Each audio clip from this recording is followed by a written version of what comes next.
Hello दोस्तों, आज की वीडियो में जानेंगे आखिर क्या थी अनारकली की असलियत जो देर से जान पाया सलीम। उसे जानकर सलीम हैरान रह गया। आखिर अनारकली का एक बेटा भी था। आखिर वह बेटा किसका था, अकबर का था या सलीम का था? इस जानकारी के लिए वीडियो के अंत तक जरूर बने रहें और जो न्यू यूजर हैं प्लीज सब्सक्राइब कर दे। चलो वीडियो शुरू करते हैं। अनारकली के बारे में कुछ इतिहासकारों का कहना है कि वह दरअसल अकबर के हरम में रहती थी और वह बादशाह की प्रिय थी। उसके तीसरे बेटे दनियाल की माँ थी। पैदा होते ही बच्चा उससे अलग कर दिया गया। दनियाल को भी बहुत बाद में मालूम चला कि उसकी माँ कौन है। फिर एक दिन अनारकली की आंखें शहजादा सलीम से लड़ी। फिर इस प्रेम कहानी ने तूफान खड़ा कर दिया। मुगल सल्तनत की कहानियां जब शुरू होती हैं तो उसमें अनारकली का जिक्र जरूर आता है। कुछ इतिहासकारों ने इसे फंतासी करार दिया है, लेकिन गहन शोध के बाद कुछ इतिहासकारों ने माना है कि अनारकली थी। लेकिन जो तथ्य सामने आ रहे हैं वो यह कहते हैं कि दरअसल अनारकली केवल जहांगीर यानी शहजादे सलीम की प्रेमिका वश नहीं थी, बल्कि सनसनी वाली बात यह है कि वह अकबर के हरम में थी। पहले दासी, फिर अकबर के पास रखेल। उससे अकबर का तीसरा बेटा दनियाल पैदा हुआ। अकबर ने यह बात कभी दनियाल को हाजिर नहीं होने दी कि उसकी माँ कौन है। बाद में न जाने कैसे हरम में कैद अनारकली पर सलीम का दिल आ गया। इसने नया तूफान खड़ा कर दिया। लिहाजा कहा जाता है कि अनारकली मुगलिया साम्राज्य की एक ऐसा चरित्र जरूर है जो खासी रहस्य में है। इतिहासकार अब मानते हैं कि अनारकली को केवल महल की दासी और प्रिंस सलीम की प्रेमिका मान लेना ही सही नहीं है। लिहाजा यह जानना चाहिए कि दरअसल अनारकली थी कौन और उसके बारे में तत्कालीन इतिहासकारों ने क्या लिखा है। क्या कोई सबूत भी उसके बारे में मिलता है? स्कॉलर लिखते हैं कि लाहौर में अनारकली की कब्र मौजूद है। उसका असली नाम सरफुनिसा था। अनारकली का पहली बार जिक्र 16वीं शताब्दी में भारत आए अंग्रेज यात्री और व्यापारी विलियम फिंच ने एक किताब में लिखा। यह अकबर के दरबार में 24 अगस्त 1608 में गया था।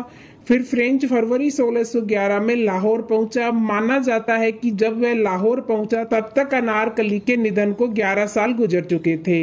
वहां उसने जहांगीर द्वारा अनारकली की याद में बनवाई गई कब्र देखी। इसके बारे में उसने फिर विस्तार से लिखा भी।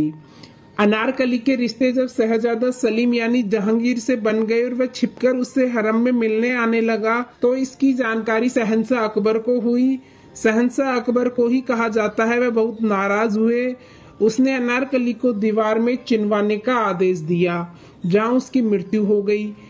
हालांकि श्रेज कहती हैं कि अनारकली को जिस कमरे में दीवार से चुनवाया गया था वहां एक सुरंग बनी हुई थी, उससे वह भाग गई, लेकिन अपने ही बेटे यानी दनियाल के हाथों मारी गई, जो इस बात से बफरा हुआ था कि उसकी मां ने आखिर उसके सौतेले भाई सलीम से रिश्ते क्यों बनाए थे।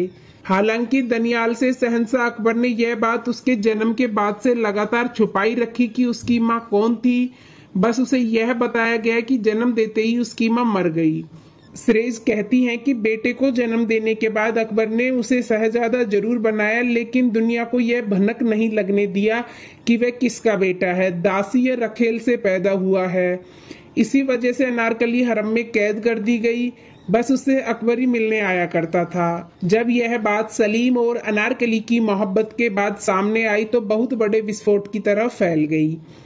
एक और अंग्रेज लेखक एडवर्ड डेरी ने तब यहाँ की यात्रा की और लिखा कि जब अकबर को अनारकली और जहांगीर के रिश्ते के बारे में मालूम हुआ तो उसने धमकी दी कि वह उसे बेदखल कर देंगे। वैसे अंग्रेज इतिहासकार जीला ने लिखा है, ज्यादातर इतिहासकारों ने अनारकली को अकबर के हरम में मौजूद नर्तिका की रखेल या दासी बताया है। मुनीलाल कहते हैं, अनारकली एक दासी थी जो सलीम की माँ मरियम उज़ ज़मानी के काम के लिए तैनात थी। मरियम उज़ ज़मानी दरअसल हिंदू थी, उन्हें जोधा कहते थे और वह अकबर के नवरत्न मान सिंह की बहन थी। वहीं सलीम ने उसे देखा और अक्त हो गया। अकबर को यह रिश्ता मंजूर नहीं था, लिहाजा अनारकली को दीवार में चिनवाकर मौत की सजा दी गई। जहांगीर को इतिहासकारों ने उसकी दिलफेक प्रवृत्ति और शराब में चूर रहने की वजह से मजनू शहजादा भी कहा। जहांगीर ने अपनी जो आत्मकथा लिखी उसमें यह जाहिर होता है कि वह अपने पिता का बहुत आदर करता था। लेकिन फिर विद्रोही हो गया। उसकी वजह अनारकली से उसका रोमांस हो सकता है। अनारकली भी बाद में अकबर के रवैये से अजीज आ चुकी थी। हालांकि पाकिस्तान के कुछ इतिहासकार इस बात से इनकार करते हैं कि लाहौर के अनारकली मकबरे का कोई रिश्ता अनारकली से है। वो मानते हैं कि इसे जहांगीर ने अपनी किसी बेगम की याद में बनवाया होगा। इब्राहिम अपनी किताब में लिखते हैं, यह संभव है कि अनारकली ही अकबर के तीसरे बेटे दनियाल मिर्जा की मां रही होगी। उसने इसके लिए अकबर के वजीर अबुल फजल की किताब का हवाला दिया है। अबुल फजल की किताब अकबरनामा को अकबर के काल का सबसे प्रमाणिक दस्तावेज माना जाता है। उसने लिखा है कि सलीम पर तब अकबर के रायल हरम के गार्डों ने हमला किया जबकि वह उसमें घुसने की कोशिश कर रहा था। हालांकि अबुल फजल ने फिर इस घटना को घुमाने फिराने की कोशिश भी की। यह भी माना जाता है कि अबुल फजल हमेशा से सलीम को अकबर का उत्तराधिकारी बनाए जाने के सख्त खिलाफ थे। हालांकि अबुल फजल ने दनियाल की मां का नाम भी नहीं खोला, लेकिन यह लिखा है कि शहजादा दनियाल की मां 1596 में गुजर गई। दनियाल को पैदा होने के बाद शहजादे सलीम की मां मरियम उज जवानी को दे दिया था। उन्होंने उसे पाला, इसी वजह से सलीम और दनियाल के बीच भाई जैसा प्यार था। हर जगह सलीम उसका बहुत ख्याल रखते थे और मुसीबतों से बचाते थे। जैसे ही अनारकली के साथ सलीम की मोहब्बत का सच सामने आया और दनियाल को पता लगा कि अनारकली ही उसकी मां है, तब वो मानसिक संतुलन खो बैठा और अपने भाई सलीम को दुश्मन हो गया। फिर दोनों के संबंध इस कदर कटु हो गए कि कहा जाता है कि उसने सलीम को मारना चाहा और जब सलीम जहांगीर बादशाह बना तब उसने उसकी हत्या कर दी। विलियम फिंच ने माना कि अनारकली ही दनियाल की मां थी। हालांकि बहुत से इतिहासकारों ने इसे खारिज भी किया है।